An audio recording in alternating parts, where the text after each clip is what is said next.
आज मैं आपके लिए एक new topic essential register for HWC register cover page and table for maintain register.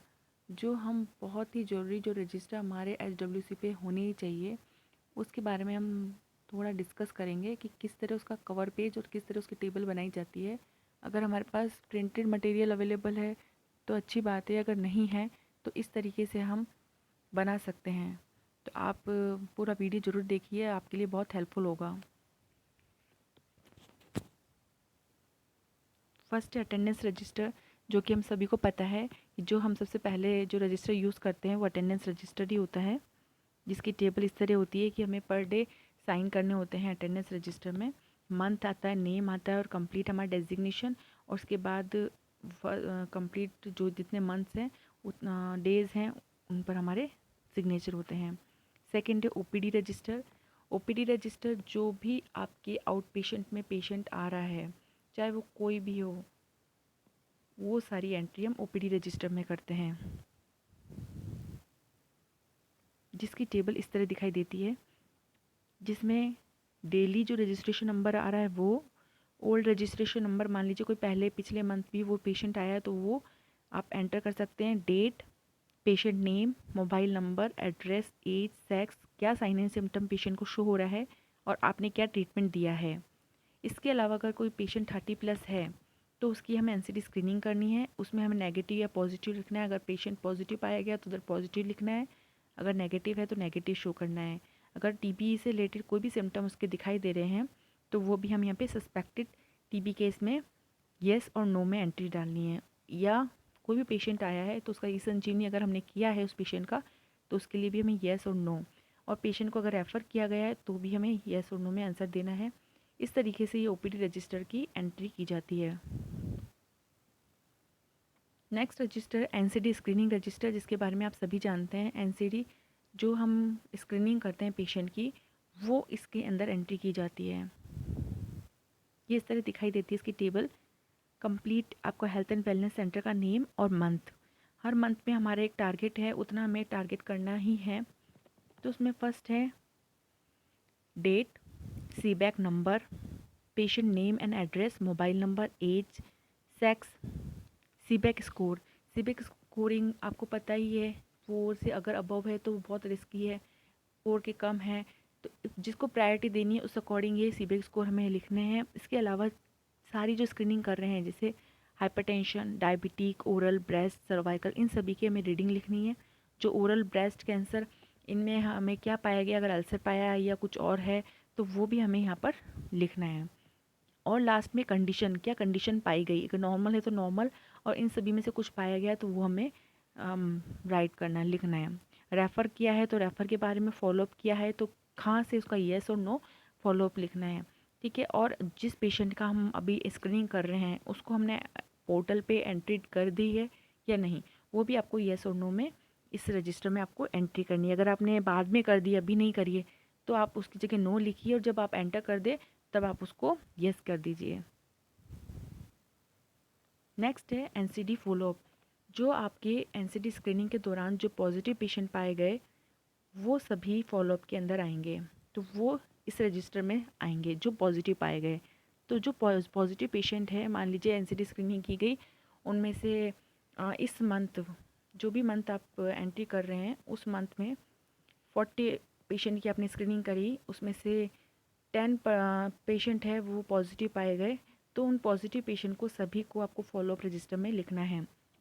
तो date, CBAC number, patient name and address, mobile number. इसके अलावा क्या पेशेंट डायग्नोस्ड हुआ है वो, और कौन से विलेज की है और कौन सी आशा है, ये इसलिए लिखना ज़रूरी है क्योंकि आशा के थ्रू ही हमें वो पेशेंट को इन्फॉर्म करना है ताकि वो फॉलोअप के लिए आए।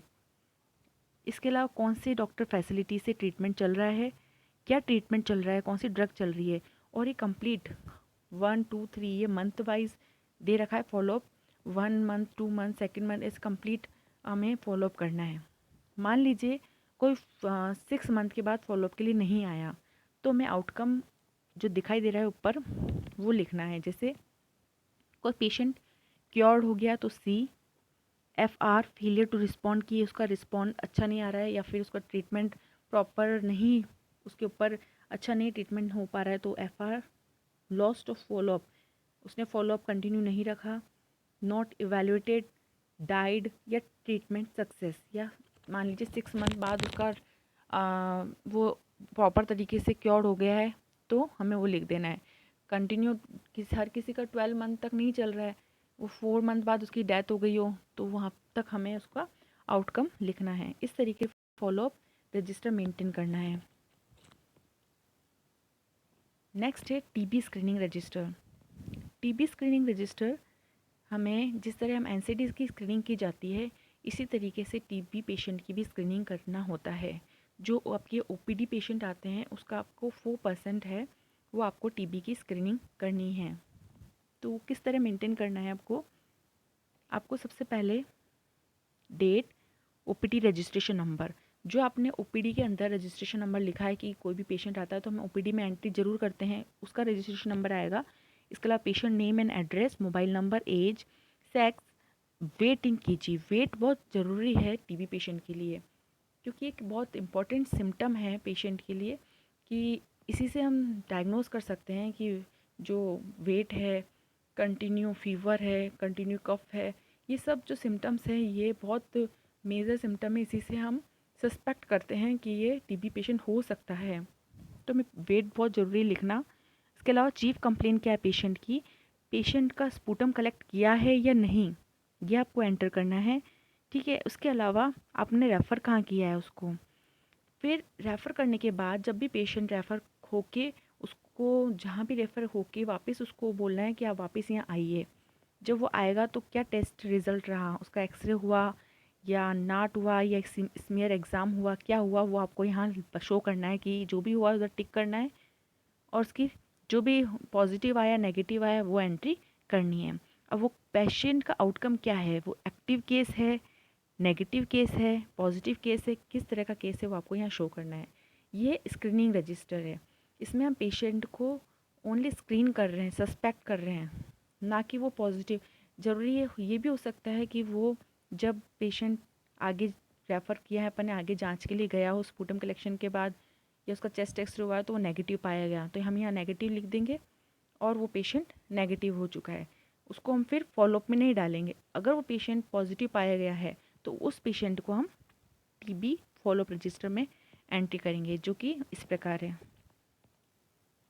जो भी कोई भी पेशेंट फॉलोअप में आएगा वो पॉजिटिव पेशेंट ही आएगा, तो उसमें सेम पेशेंट नेम आएगा, मोबाइल नंबर, एज, सेक्स, उसके बाद आएगा कंफर्म TB टाइप, किस टाइप का है वो TB, कौन से टाइप का है, उसके बाद ट्रीटमेंट कौन सा चल रहा है या कौन सा आपको देना है, कौन से डॉक्टर से उसको ट्रीटमेंट चल रहा है, आशा का नाम, ताकि वो उसको लगातार वो ट्रीटमेंट प्रोवाइड करवा सके और फॉलोअप के लिए ला सके। 2 टाइप्स के फॉलोअप हैं, एक शॉर्ट टर्म है, एक लॉन्ग टर्म है। 6 मंथ तक है वो फॉलोअप शॉर्ट टर्म है और लॉन्ग टर्म 24 मंथ तक है। जो लगातार बार बार अगर TB पेशेंट बार बार उसको रिकरेंट हो रहा है तो उसके लिए कंटिन्यू 24 मंथ्स तक फॉलोअप चलता है। तो इस तरीके से आप उनकी एंट्री कीजिए और इससे हमें ये आइडिया रहेगा कि कितने पॉजिटिव पेशेंट चल रहे हैं और कब कब वो फॉलोअप के लिए आए हैं, क्या मेडिसिन चल रहा है उनको। नेक्स्ट है drug stock register. Drug stock जो भी आपके SWC पे ड्रग लिस्ट के अनुसार जो भी स्टॉक आता है इसका सारा मेंटेनेंस ड्रग स्टॉक रजिस्टर में होता है।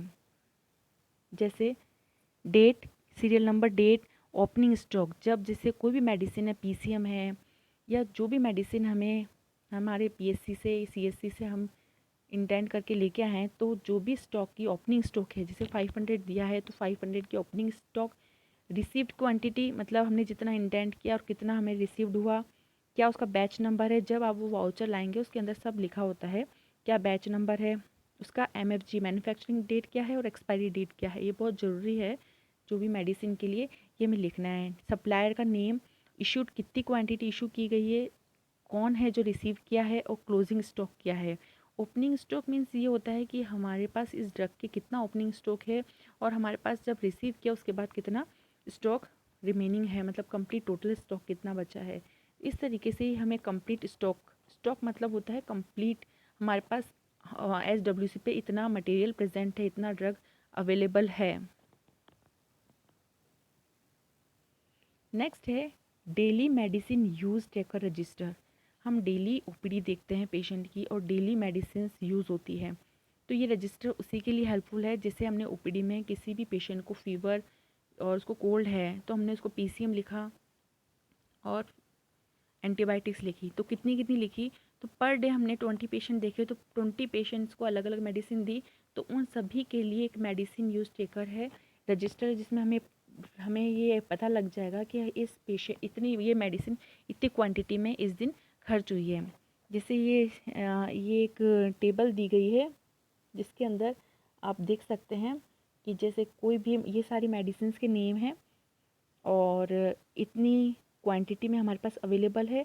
और 1 तारीख को, जैसे मान लीजिए 1 तारीख को मेडिसिन फॉलिक एसिड जो टैबलेट है वो 1 तारीख को 20 टैबलेट यूज़ हुई है, 2 तारीख को 5 टैबलेट यूज़ हुई है, 3 तारीख को 10 हुई है, 0 हुई है। इस तरीके से हम ये कंप्लीट डेली मेडिसिन का यूज़ ट्रैक कर सकते हैं कि फिर लास्ट में जब 31st आएगा तो हम लास्ट में उसको टोटल काउंट करके हम पता पड़ जाएगा कि हमारे इस मंथ में इतनी मेडिसिन खर्च हुई है और हमारे पास इतना बैलेंस है। इससे ये हेल्प हो जाती है। तो ये साइड में ये टेबल है मेडिसिन की और ये ओपनिंग क्वांटिटी है पर डे। नेक्स्ट है dead stock register. Dead stock register वो है जो आपने पहले परचेज़ किया था, अब उसका उसको एंट्री करनी है आपको रजिस्टर में। तो किस प्रकार करेंगे कि आर्टिकल्स का क्या डिस्क्रिप्शन है, मतलब किस तरह क्या हो गया है, आर्टिकल्स को क्या डैमेज हो गया कोई पार्टिकल या वो वर्किंग में नहीं है, फंक्शनल नहीं है, वो लिखना है। नंबर ऑफ़ आर्टिकल्स, कितने आर्टिकल्स में डेड स्टॉक में आ रहे हैं, कब हमें परचेस किया या हमने प्राप्त किया, वाउचर नंबर क्या है, सप्लायर बिल नंबर, अमाउंट और फैसिलिटी इंचार्ज रिमार्क, ये सब हमें एंटर करना है डेड स्टॉक रजिस्टर में। नेक्स्ट है डायग्नोस्टिक टेस्ट ट्रैकर रजिस्टर, जो कि हमें जो हम डायग्नोस जिस तरह से हम ओपीडी देख रहे हैं, ओपीडी के साथ साथ हम एनसीडी स्क्रीनिंग कर रहे हैं, उसके साथ ही हमें पेशेंट को कोई हमारे पास जो लेबोरेटरी हमें दिया गया है स्टॉक, उसके हिसाब से हमें ये जांच डायग्नोस्टिक टेस्ट भी करने हैं। तो इसको हम ट्रैक कैसे करेंगे, इस तरीके से जो हमें 15 जांचें दी गई हैं उनको हमें ट्रैक करना है। तो ये जो ओपनिंग क्वांटिटी है, opening quantity in the sense कि हमें इनकी जैसे हीमोग्लोबिन है, हीमोग्लोबिन के कितने हमें क्वांटिटी दी गई है और हमने इस मंथ कितनी यूज़ की गई है, तो ये कहलाता है डायग्नोस्टिक टेस्ट ट्रैकर। जिस तरह ड्रग टेस्ट ट्रैकर था कि ड्रग को हम ट्रैक कर पा रहे थे, इसी तरीके से कि हमने जो यूटीपी टेस्ट किया प्रेगनेंसी कार्ड से, तो हमने 1 तारीख को 8 कार्ड यूज़ किए, 2 तारीख को 0 किया। इस तरीके से हम उसकी क्वांटिटी को ट्रैक कर सकते हैं। तो ये डायग्नोस्टिक टेस्ट ट्रैकर रजिस्टर है। इसके अलावा हम जो पेशेंट पे करते हैं कि कौन से पेशेंट पे किया गया, वो रजिस्टर कहलाता है diagnostic test daily tracker register.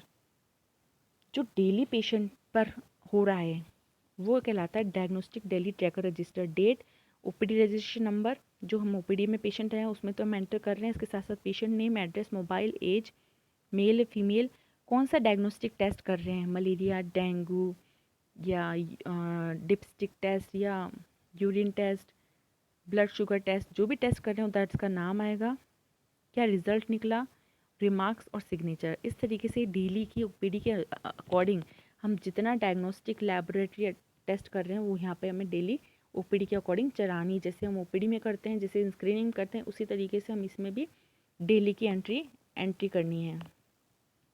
इसके अलावा वेलनेस रजिस्टर, वेलनेस रजिस्टर जो भी हम वेलनेस एक्टिविटीज़ हमारे हेल्थ एंड वेलनेस सेंटर पे कराते हैं, योगा या other health and wellness activities, जो भी कैलेंडर एनुअल कैलेंडर के अकॉर्डिंग है वो हम यहाँ पे सब एंटर करेंगे, जो कि आपको शो हो रहा है कि क्या वेलनेस एक्टिविटी कराई है, क्या डेट है, कौन सा प्लेस है सेलिब्रेशन के लिए, क्या स्टार्टिंग टाइम है, क्या एंडिंग टाइम है, क्या ऑब्जेक्टिव्स रहे हैं, क्या डिस्क्रिप्शन रहा है, कितने पार्टिसिपेंट है और कितने मेल है कितने फीमेल हैं, किन किन लोगों ने अटेंड किया है, क्या उनका डेजिग्नेशन था और सिग्नेचर। इस तरीके से ये आपको वेलनेस रजिस्टर की एंट्री करनी है। उसके बाद विजिटर रजिस्टर, विजिटर रजिस्टर ये होता है कि कोई भी विज़िट करता है तो हमें उसकी एंट्री इस रजिस्टर में करनी होती है। मान लीजिए कोई विज़िट के लिए आया है, उसका नाम क्या है, क्या डेजिग्नेशन है, क्या डेट है, किस पर्पस से विज़िट किया है, क्या ऑब्जर्वेशन रहा उनका और क्या उन्होंने सजेशन दिया, ठीक है। उसके अलावा क्या एक्शन पॉइंट, टाइमलाइन, मतलब कोई भी एक्शन, कोई भी गाइडलाइन जो भी मिला वो हम इसमें एंटर कर सकते हैं। नेक्स्ट है HWC मीटिंग रजिस्टर। जो भी हम मीटिंग करते हैं हेल्थ एंड वेलनेस सेंटर पे, उस मीटिंग में के दौरान क्या क्या बातचीत हुई है, किस बारे में बात हुई है, ये सब चीज़ें हम इस मीटिंग रजिस्टर में एंटर करते हैं। डेट, टाइम और एजेंडा, किन किन चीज़ों से हम रिलेटेड HWC पे बातचीत करेंगे, क्या डिस्कशन किया, क्या कंक्लूजन किया, क्या क्या एक्शन लेने की हमें ज़रूरत है और किन किन लोगों ने अटेंडीज जो जो अटेंड किया, जैसे आशा का नाम, एएनएम का नाम, और अगर जो और अलग पार्टिसिपेंट ना है उन सभी का नाम हम इसमें एंटर कर सकते हैं। नेक्स्ट है रेफ़र आउट रजिस्टर।